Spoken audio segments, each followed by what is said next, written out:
So, this is your host bringing you once again one of the most exciting things that man could have ever made, and this is the Panama Canal. I was lucky to be there, having traveled the world, seen most of the best things in the world. This was even more exciting. Now, what is it? It's a shortcut between the Atlantic and the Pacific Oceans. It's over 100 years old. Construction cost is 25,000 lives, imagine. It's considered as one of the man-made wonders of the world. Over 1 million vessels have transited the canal since it has opened, and $2 billion in tolls are collected annually. Imagine. How important is this canal?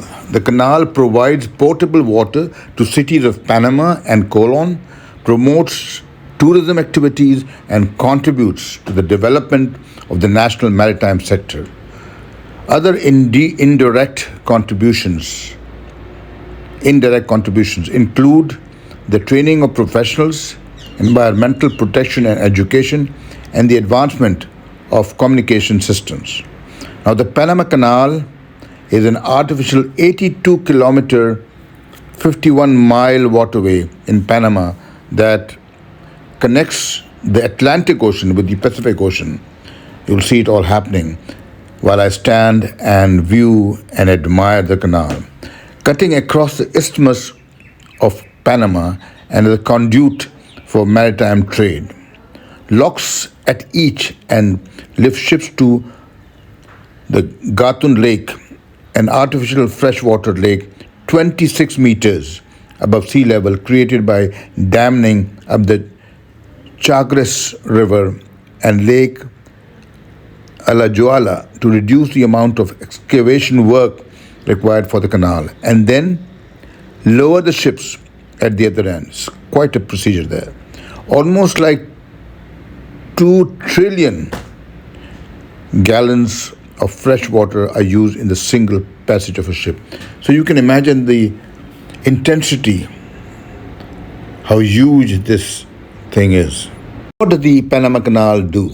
It shortcuts or reduces the time for ships to travel between the Atlantic and the Pacific Oceans. 2 huge oceans are connected, imagine, enabling them to avoid the lengthy, hazardous route around the southernmost tip of South America via the Drake Passage. And I'll tell you, and you know that I was involved in crossing the Drake Passage during my trip to Antarctica. It is one of the largest and the most difficult engineering projects ever undertaken. Now, Colombia, France, and later the United States contributed the territory surrounding the canal during construction. France began work on the canal in 1881, but stopped because of the lack of investors, confidence due to engineering problem, and a huge or high worker mortality rate. 25,000 people died.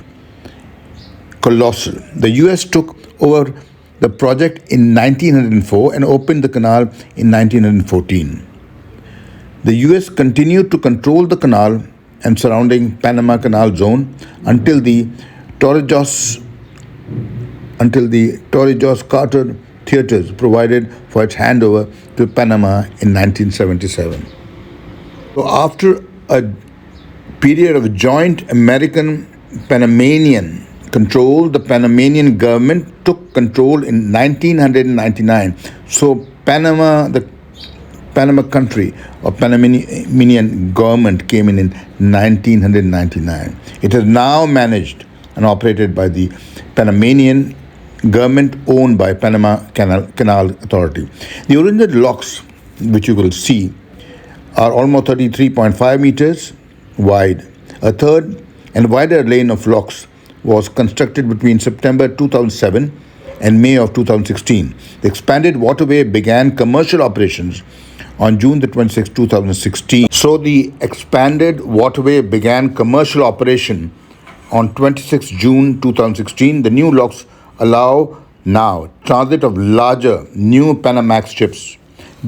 And now, this is very important. You must listen to this. The annual traffic has risen from 1,000 ships in 1914 when the canal opened to 14,000, a huge jump, 14 times, 14,000 vessels in 2008, for a total of 333.7 million Panama Canal universal measurement systems. By 2112, more than 8,15,000 vessels had passed through the canal. So, in 2016, it took ships an average of 11.38 hours to pass between the canal's two outer locks.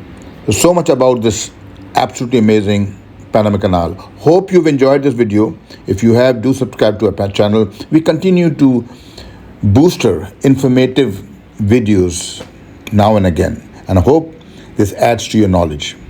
Do subscribe to our channel, leave a little comment, and strike the like icon. Thank you.